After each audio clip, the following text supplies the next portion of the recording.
Go. Hi everyone, I'm here today with Jeff Goins from goinswriter.com. He's the author of Wrecked and also of You Are a Writer, so Start Acting Like One.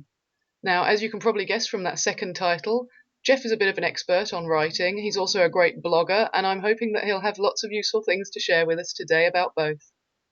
So first of all, Jeff, could you just tell me a little bit about your path through life and how you've got to be where you are today? Because I see that your faith is very important to you. I see that you have a young family at home. How does all that come together for you into a life of blogging and writing? Sure. Yeah. Well, thanks again for having me, Sophie. Well, I don't approach life with this mindset that everything has to be balanced, and so everybody, it seems, is talking about the balance between work and life and, your priorities and the things that you have to do. And I think life is more about managing tension. And I'm comfortable with that because if you think in terms of a life of balance, think in terms of like a teeter-totter or a weights and balance type system where if one side weighs just a little bit more, the whole thing is just set off. And that's what I think it's like to pursue a life of complete and utter balance. If one thing happens that isn't according to plan, everything just falls apart. And those of us who are planners, and I can relate to that, um, understand. We can relate to that experience of one wrong thing happened, one expected thing happened, and everything fell apart. But we're talking about life here, right? Like something unexpected always happens because that's kind of the beauty and difficulty of life.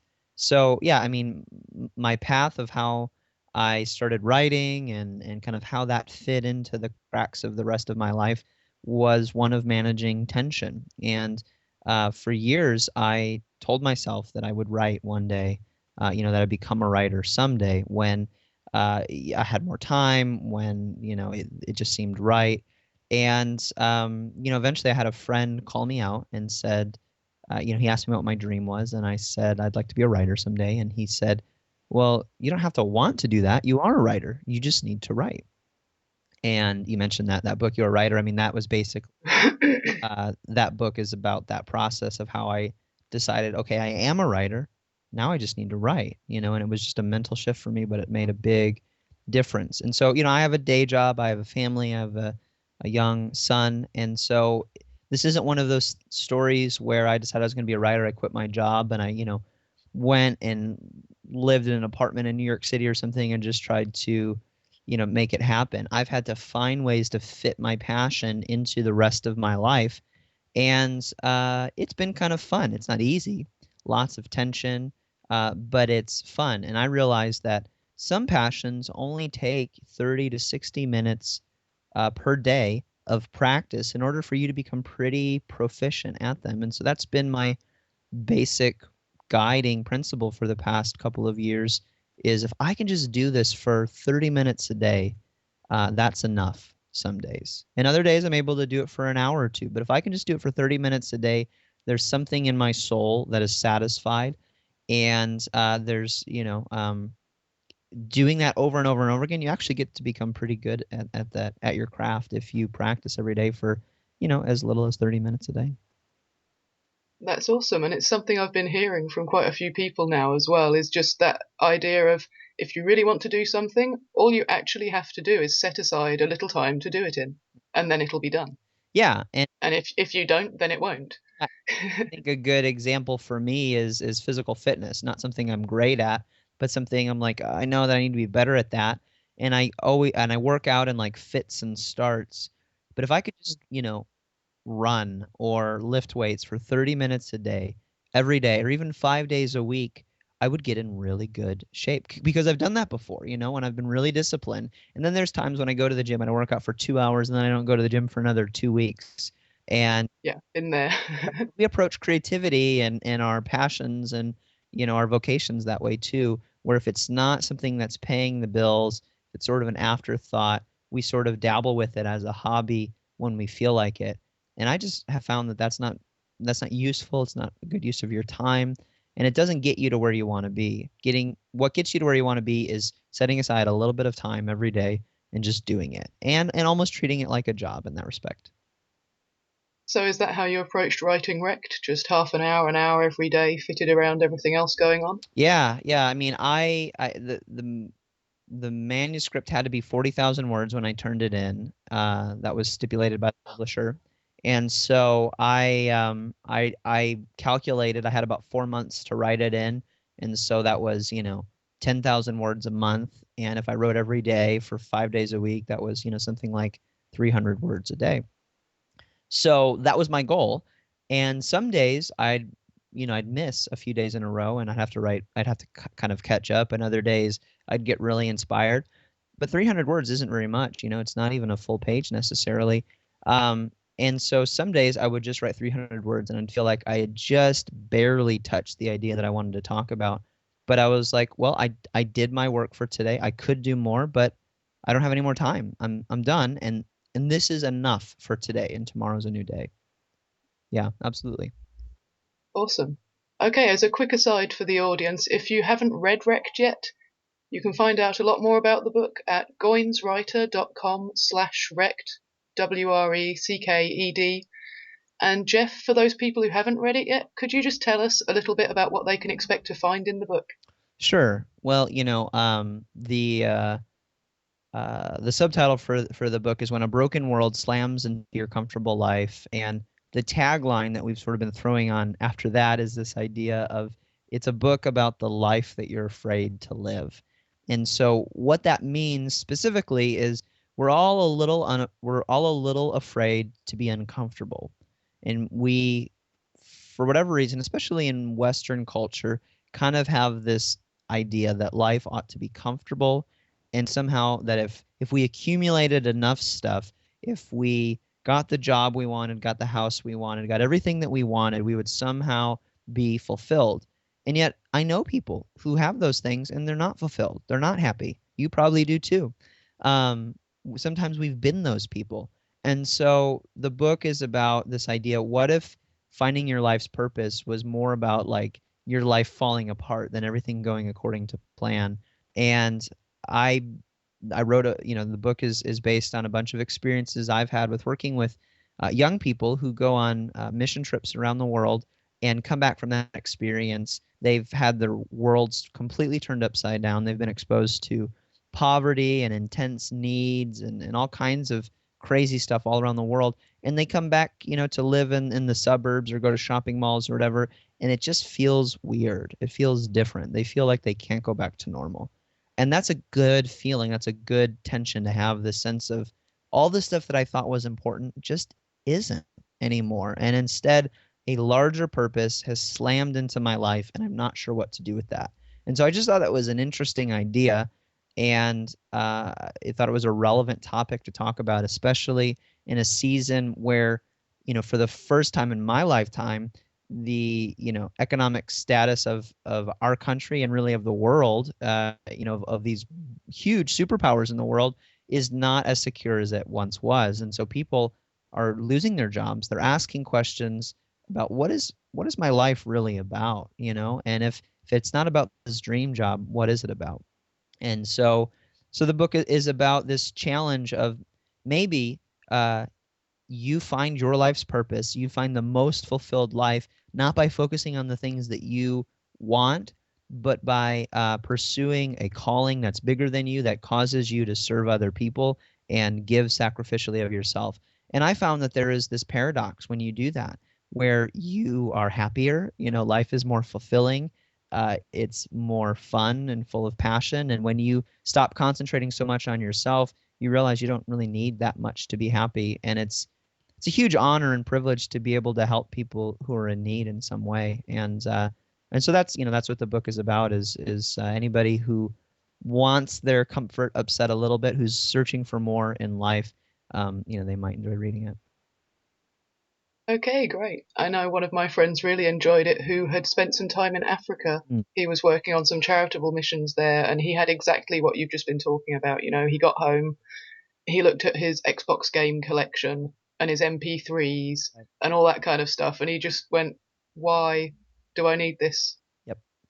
Nobody else around the world is making themselves miserable working a job they don't like to buy things they don't really need, Yep. unless they've been kind of fooled into this idea of thinking that that's what really matters. Yeah, or And I think, yeah, when you take yourself out of that situation and go somewhere else, it's a lot easier to see what you see when you come back.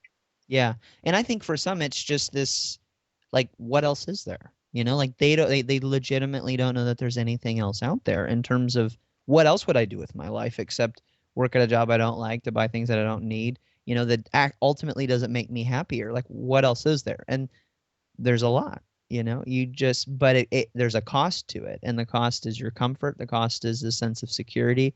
But those things are worth sacrificing if you get this greater sense of fulfillment and understanding that you're living a larger story, one that's bigger than yourself. Awesome. And I think, to be honest, I don't know whether you think of yourself this way, but to me at least, you are now a shining example of how to move beyond your comfort zone, how to care about other people and want to help other people, and how to be incredibly productive because you're doing all of this with a day job, with a young family, with all the promotion that you need to do for your book, with all the blogging that you're still doing, with all the communicating with all your followers who are still growing. So, what I want to ask you right now is how the heck do you fit all of that into your life? And also, I know you have an assistant, Jamie, so I was wondering if you could give us a little bit of advice as to how you decided it was time to hire an assistant. Yeah. Well, thanks for saying that. I mean, I think I don't look at it as I've got everything balanced. I mean, life feels very hectic now, and they're falling through the cracks, and you know, I'm doing my best to sort of tread water. But it goes back to that original statement that I think life is ultimately a, and so, you know, how do I manage all of this tension? How do I kind of try to bring things into harmony? Um, you know, I'm a musician. You know, I'm also a writer, but I'm a musician as well. And so if you think about that term harmony musically, um, you know, it's this idea that you have sort of a root note, and then you have all of these other notes that you kind of build on top of it, and you can throw in like really weird dissonant notes that almost seem to conflict with the root note. But if you stack them in the right way and eventually kind of bring things back to resolution, it works. And you know, like music is an art, and so you can, you know, depending on the form, you can do kind of, you know, if you're playing jazz music, you can do really kind of weird things where people are like, what is that all about? And then all of a sudden it kind of resolves at the end, or there's some sense in which you go, okay, this, I don't know how, but this works. And so I think there are elements of life that are like that. I'm not trying to play a pop song where everything's super predictable and clean and tight and finishes in 2.5 minutes. You know, I'm just trying to like find the right notes to kind of, you know, work them together in a way that, you know, makes sense. So I know that's a really kind of ethereal answer. But practically what that looks like is I don't try to manage it. I don't try to control it. I live my life by values, and so if I'm fulfilling those values on a daily basis, I'm feeling pretty good. And certainly, you know, I have, you know, I make a list of things that I want to do every day, and some days I get those, some days I don't. But you know, somebody wants, I think goals are premeditated disappointments. And I think that's true, you know? And so I think it's nice to have goals, but if our lives are more like stories, um, one mark of a great story is things don't turn out like you thought they would. And that's what makes a really good story. So why are we always trying to make things turn out like we thought they would?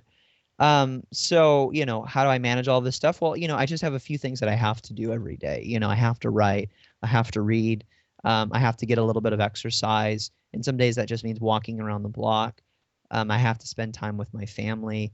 And so if one of those things has to give, it has to kind of come back. You know, if my wife, who now stays at home to raise our son, needs to, you know, leave to run an errand in the middle of the day and I have to watch our son, then it's understood that, you know, I've got to kind of make that time up working somewhere else. And so it's kind of ebb and flow. Again, it's not about balance, but it is this sense that there are some things that I need to do every day in order for me to just feel good about that day and to feel like I've, you know, done right by my family, by my passion, and by my work. And those are really the three buckets that I'm constantly having to juggle. And the other thing is just I don't have some of these things, I don't have to spend a lot of time on them in order for them to be quality, you know? And so I work 8 hours a day. Um, a lot of days my wife doesn't expect me to spend 8 hours with her in the evening focused on her, but what she does want is some quality time, you know? And so maybe an hour or two where we're sitting together, and then some nights when our sun goes down, I'm able to pull out my computer and, write something. So, I mean, every day is different with a little kid. And so I try to give myself grace, but I also try to hold myself accountable to the things that are important. And I do think that um, kind of getting some of this stuff set in motion before we had a kid was helpful, and so I don't know how relevant that is for people who are, trying to do this and they've, already have a family. I know that's hard. uh, I have just found that when I have opportunities, I need to take advantage of them, and that's really been underscored with a baby. So if my wife's feeding him or he's down for a nap, I might only have 20 minutes, and so I can't mess around. Like I've got to use that time wisely, and I've realized every minute counts, and so whenever I've got 20 or 30 minutes here, I'll use that to practice or do something that I need to do. And so part of it, I think, is just really owning the time that you have. In regards to having an assistant, um, when my book came out, I was getting so many emails. I was getting hundreds of emails a day that it just became too much to manage, and I found myself replying to people and responding to people and managing expectations. Like I could just do that all day long. And I realize that's not my job. That's not what I'm called to do. I want to be accessible to people, but I'm called to write, and I've still got a job and a family and all that other stuff. So, in my hour or two of free time a day, am I answering emails or am I writing? And for me, I was answering emails, and so that was bad. So so she actually reached out to me and offered to help me and volunteered for a while, and then you know I just realized how much value she was adding to what I was doing, and she definitely demonstrated that she was worth paying. And so anybody who's trying, who kind of feels like you're in over your head, or you've got a day job and you're trying to pursue a dream, and you're generating some amount of income, it's probably worth considering investing into a virtual assistant, because you can set the hours, like if you only have 50 or 100 bucks a month to spend on a service like this, you can find somebody who will work for that, maybe, and you can say, I just need you to do a couple of hours a week, and cap it at that. So I mean, you don't have to have a huge budget for it necessarily.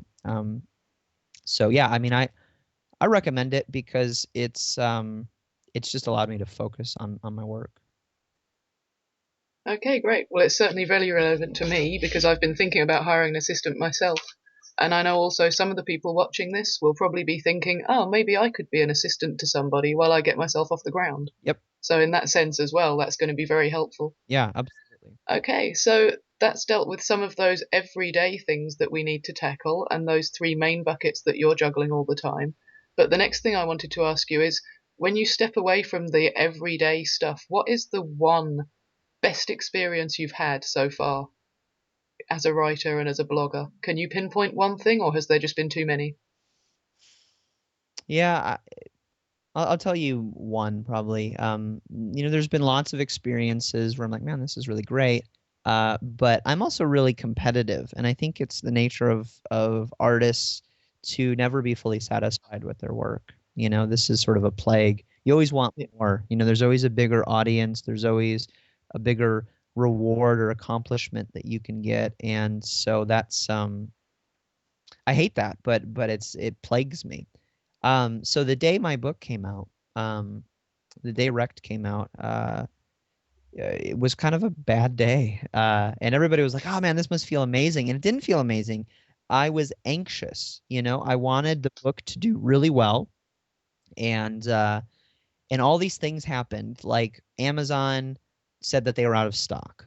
And so I was like, "Hey, go buy my book," and people say, "Well, Amazon's out of stock, so I'm going to wait." I'm like, "No, don't wait." But we're trying to get a lot of people to buy it the first week because when you do that, kind of raises the visibility of the book. Yeah. And and so like a lot of things went wrong that day. And so my wife and I that morning were going to go out to a bookstore and see it on a shelf and take a picture with it. And they didn't have any copies. And they're like, who are you? And what is this about? It's just really discouraging. And so so I was having one of those moments where I was like, this isn't good enough. You know, I need more, I need better. This should have been better.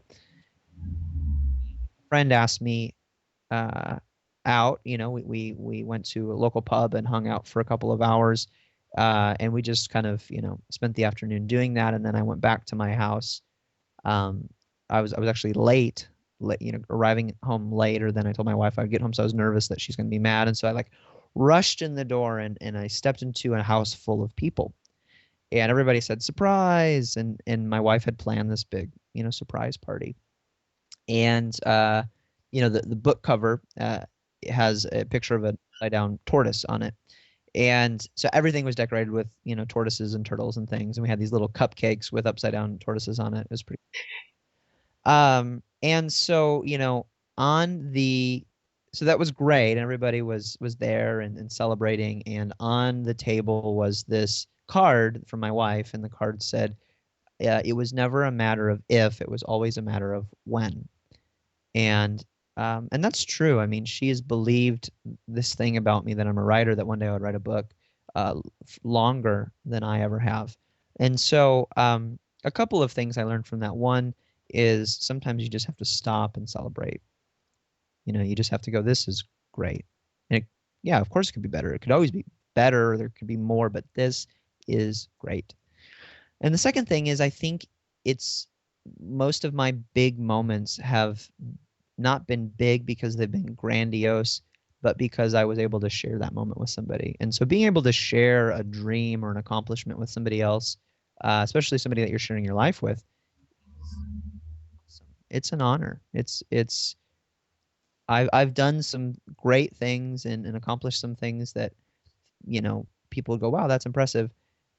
Things are most satisfying to me is when my wife's there to see me do it, or she's just there with me, cheering me along. And so I just that's one of the more recent moments where she's been there. I mean, she's anytime something big happens, she's usually there to encourage me.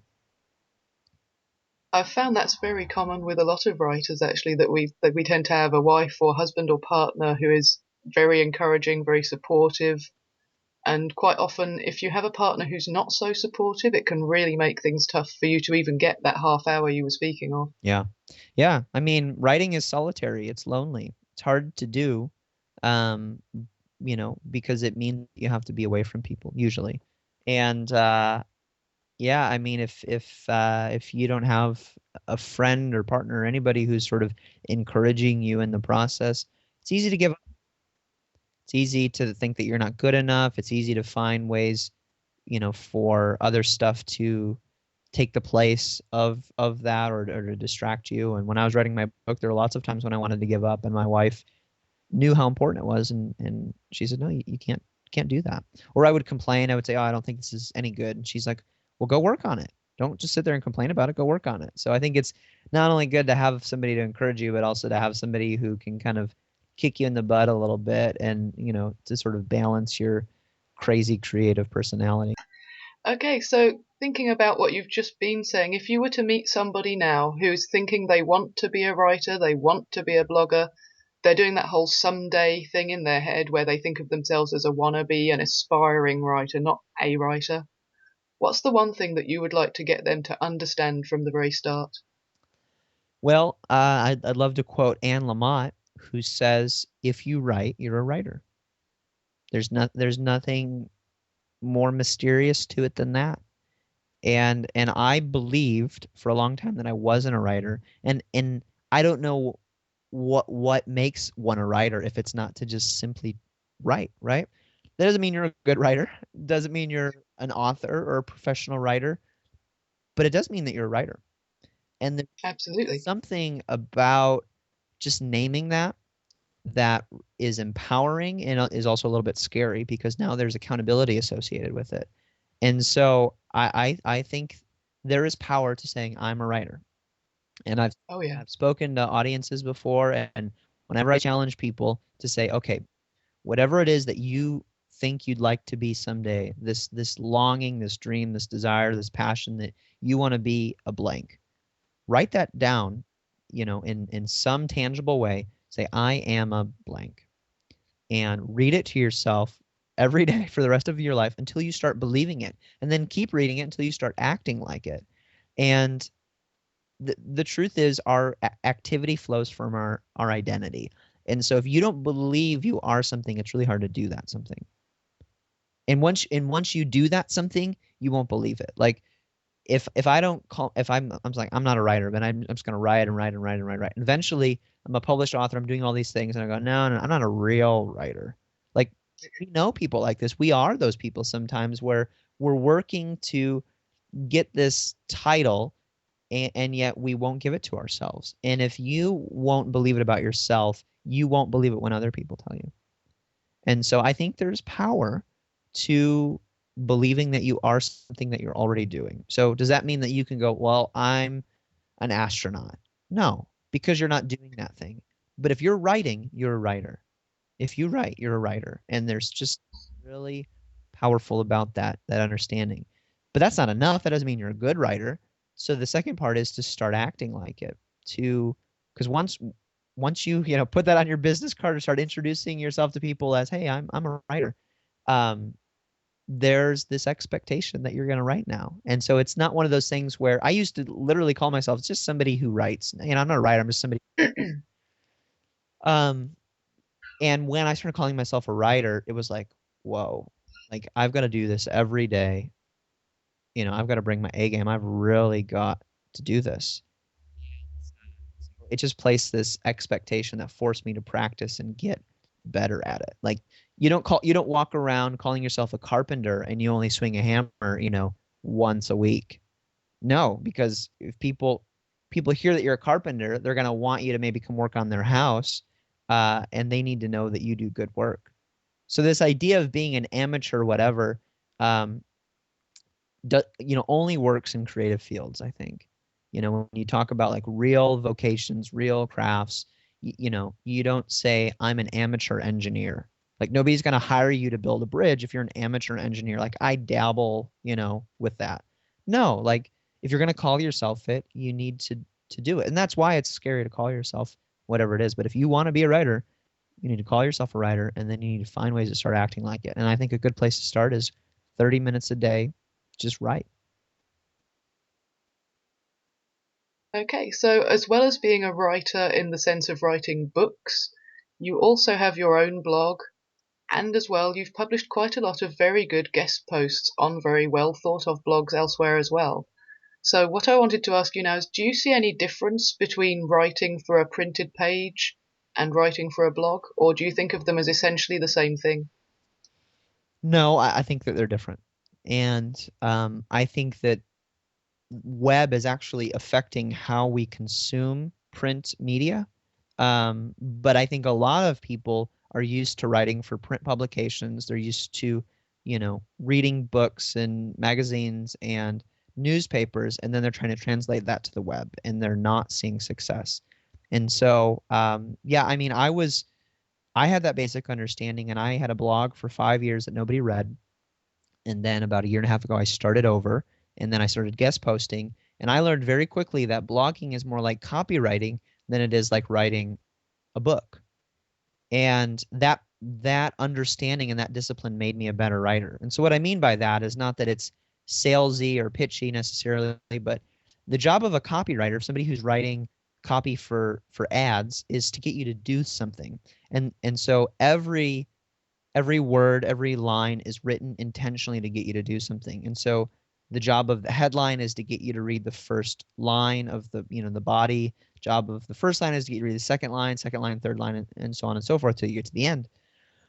And so this is true with blogging, with any sort of web content.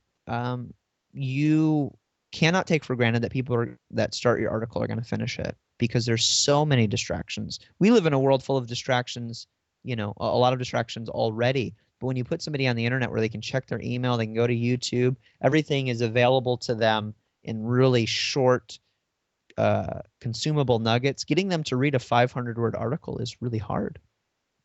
Yeah. And so the onus is on you to really um, capture the reader's attention and then to hold it and to get them to finish your piece. And so I found that you just can't take that for granted. And so I think that that affects how you write. So shorter sentences, shorter paragraphs, punchier writing, not a lot of, complex sentence structures, just very simple, flows. It reads like copy might read, on a magazine ad or something.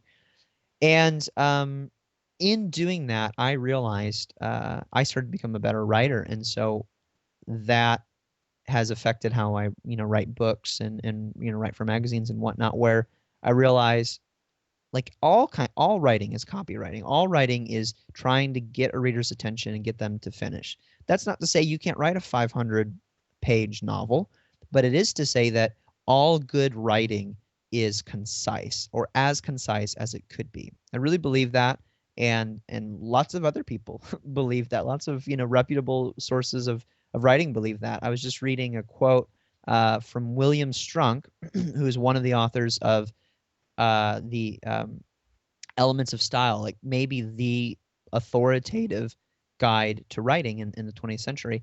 And he says, when a sentence becomes stronger, it usually becomes shorter. Uh, Brevity, therefore, is a byproduct of vigor.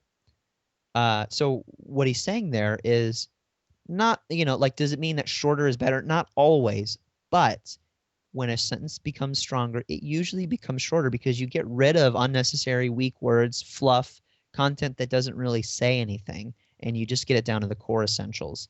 And I love this idea that a shorter, like, brevity, a shorter sentence, shorter writing is a product of the work, of doing the work. And so lazy writing is longer, and there's, lots of fluff to it. And really good writing is concise and to the point. It doesn't have to be terse, and it can be long, and there can be some sentiment to it. But I love that idea that really good writing is really well edited writing that's as simple and as concise as it can be.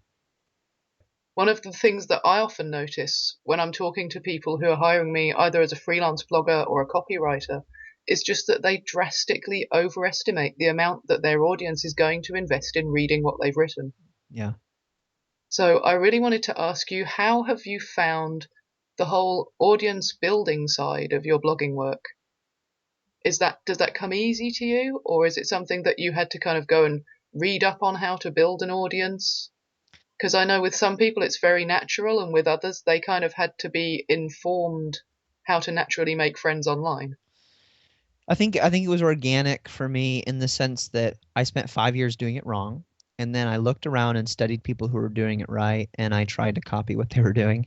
But I didn't research. I was like I tried to write something that resonated deeply with me, and I had this basic assumption that if it resonated with me, there's got to be other people like me out there. And so, I just wanted to find those people. And I figured the best way to find those people was to just start broadcasting my content and start writing it. And so, the way I approach it is I don't so much focus on topics or themes as I focus on worldviews. And so, um, we resonate with authors because of their worldviews more than because of, the fact that they write in a certain genre or topic. Certainly that can be helpful, but the reason that we stay dedicated to an author long term is because of how they write, not what they write. And so an example that I always give is Stephen King. He has kind of built his career as a horror author, uh, but he's written all kinds of other books, and he's even written a memoir on writing. He recently wrote a book about John F. Kennedy. Mostly fiction, but pe- people who are diehard fans of his will read everything that he's ever written, not because they love horror novels, but because they love his voice. And so that's what you're trying to do as you build an audience. You're trying to get people used to your voice. And somebody put it to me like this: if you were one in a million, which is to say that you're really unique and special, and there are 7 billion people in the world, that means there are at least 7,000 people, if I'm doing the math right, there's at least 7,000 people in the world that are just like you. So I don't know Mhm. about you, but I can handle a dedicated tribe of 7,000 people that are just like me to help me reach their friends and neighbors and everybody else. I mean, if those 7,000 people that are just like you, each told 5 people about your work, you've got an audience of 35,000 people. Like, that's a lot to me. That's a lot of people. And so that's how I've approached building an audience. I'm going to write about the things that matter to me in a way that is accessible to people. So, I'm following some of these basic ideas of, short sentences, short paragraphs. I'm not being lazy. I'm not taking their attention for granted. But in terms of the voice and structure of the writing, I'm writing for me with the understanding that I'm not just writing for me. I'm writing for these people that are just like me that resonate with my worldview. And I found that if you be true to that, if you focus on a worldview and build your voice around that, and you do it authentically in a way that helps people, adds value to their lives, demonstrates that you're trying to help them, not just asking for their attention and not giving anything in exchange for it. Um, People will love you. I mean, they'll resonate with your writing. And if you demonstrate that you want to help them, they'll want to reciprocate that in some way. And it's a fun thing, especially if you do it in a way where you're not asking for anything, you're just helping. And then every once in a while, when you do ask for something, maybe you have something to sell or you just want them to go tell people about this book that you wrote or whatever. People are so willing to do that. And a lot of times you don't even have to ask them because you've already kind of built this tribe of people on the basis of trust. This is about you trusting me and me not, taking advantage of that, and we're going somewhere together. And so I found that it's really about writing for yourself and the worldview that you represent, and then finding ways to help people. Okay, so writing for yourself, also writing like yourself, because if you try and take on somebody else's voice, that is often much more difficult to do. Yeah. And then just literally reaching out, making friends, and relying on the fact that those friends who you've been good to will be good to you in return. Yeah. Yeah, not everybody will do it, but if you plant enough seeds, eventually something will grow. Awesome. Okay. Now, the last question I wanted to ask is, are you working on anything else right now? I know you're doing the book tour for Rect, but do you have another project in the pipeline already? Yeah, so the second week, the week after my book came out, after Rect came out, I signed my second book contract. So I'm working on my next Wow, great. published book. That's due at the end of the year, and that'll come out next August. So yeah, I'm working on too many things right now. I'm also working on a course for writers. You talked about the audience building side of things. That whole concept of, find your voice, find a worldview that represents that, find a niche of people that, resonate with that, and then kind of build your audience that way. I'm putting together an online course for that. That's called Tribe Writers, helping writers find their tribes. That's just tribewriters.com. So I'm working on that, and I'm working on the book right now, and doing everything else on top of that. Okay, great. Well, I think our half hour is almost up, so I guess I should just round off by saying we've already just heard about tribewriters.com. I mentioned earlier goinswriter.com. Are there any other URLs or any other social media networks, anything like that, where we can chase you up, find you, follow you, keep track of what you're doing? No, I mean, go to goinswriter.com. There's links to all of that stuff, and there's a little box where you can sign up for my newsletter. If you do that, you get a free ebook. So I mean, that's really where I encourage people to engage. I try to deliver a lot of value to that list of subscribers. Yeah, I love the Writer's Manifesto. I thought that was brilliant. It's just one of those things that kind of really made sense to me because I read it a little while ago, and since that time, I've started up my own blog and I'm working on all this, building up a series of interviews with people because I decided in the end that what was most important to me isn't just the writing. Yeah, I also want to find all those other people who love writing, yeah, and I want to help them to make that into their career too. yeah. So that whole thing kind of, it's been a big transformation for me. It's been amazing just in the last few months. And the more I speak to people like you and other authors and other bloggers, the more I discover that really most of those who've been successful are saying the same few things. They're saying be yourself. They're saying be natural. They're saying don't overwork it, but they are saying persist and be dedicated. Yeah. So it's been absolutely amazing to find that in essence it all just comes down to wanting one thing, doing the one thing that you want, and then reaping the rewards. Mhm. Yeah. Yeah, and I would say that the work has to be part of the reward, you know. If you hate writing, like you probably shouldn't be a writer, you know.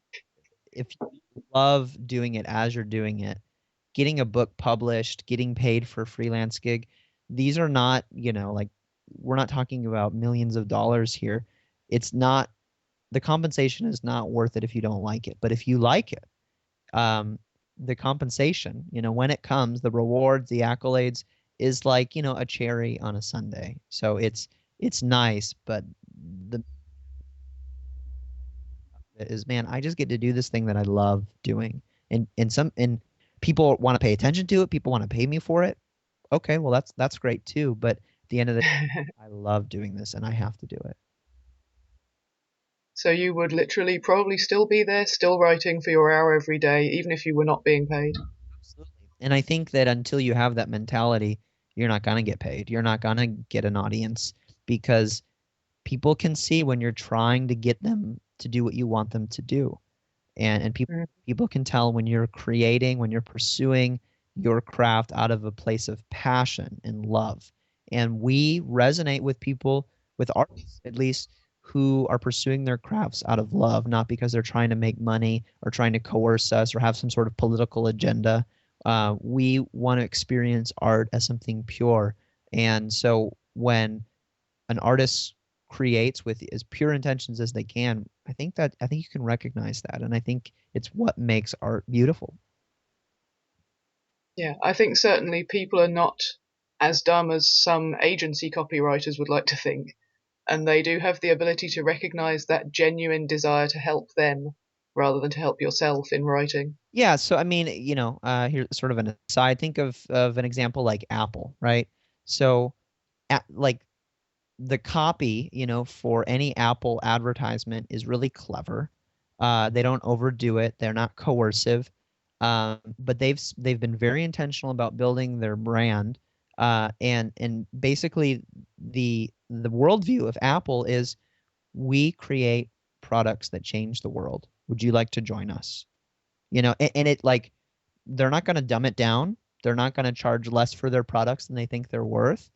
Yeah, I mean, I don't you know, certainly you can, you know, say critical things about Apple, but from just a copywriting standpoint, I think they're taking for granted the fact that their audience is smart, that it's cool, that it knows what it wants, and you know, and they want to give that to them with as few choices, you know, as possible because they want to make it easy and all of that. But I mean, just look at an Apple advertisement and, you know, like they're not trying to dumb things down for you. They're not trying to over explain things either. They're just trying to say, hey, this is what we're doing. This is what we're about. Would you like to join us?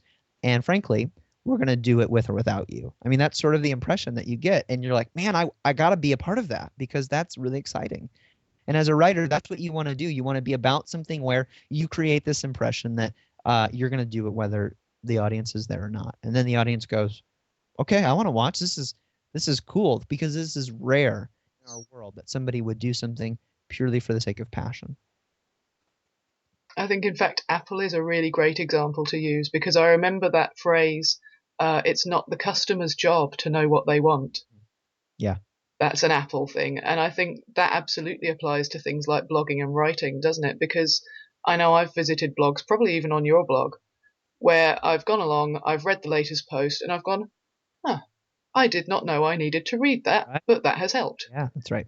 Yep, Yeah. that's good. So, absolutely. That's a really amazing analogy. I'm going to have to think about that one even deeper now. Okay, it's been fantastic interviewing you, and I really wish you all the best with everything you're doing. I hope Rec's going great for you already. and I hope that everything else you have to do in the future is going to go equally well. Yeah. Well, thank you so much. It was great chatting with you.